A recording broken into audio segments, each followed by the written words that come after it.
तर नमस्कार मित्रांनो, स्वागत आहे तुमचं आणखीन एका नवीन व्हिडिओमध्ये।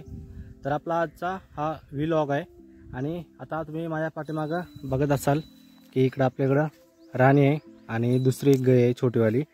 तर राणीला काल एक आपलं पिल्लू झालंय, तर ती एक कालवड आहे।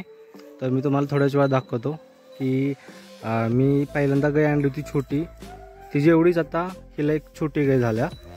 तर चला मी तुम्हाला दाखवतो। तर मित्रांनो, आपल्या गाईला आहे पाणी दाखवायचं काम करते आता। तर मित्रांनो, आता गरमीचा सीझन चालू आहे, म्हणून आपण राणीला आणि एका गाईला इकडं बाहेर असं छोटंसं शेतामध्ये खोप केल्या। म्हणजे घरी कसं पत्रा वगैरे गरम होतो, तर गरमी न लागण्यासाठी। आणि संध्याकाळची आपण गाईला आत घ्यायची आणि गाईचं आपलं जे वासरू आहे ते तिकडं घरी बांधले। तर मी तुम्हाला ते दाखवतो।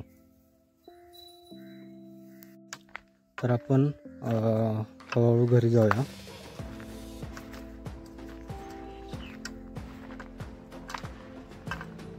तर मित्रांनो, आता जे तुम्ही बघताय आपलं ते गाईला दिलेलं वासरू आहे, कालवड आहे।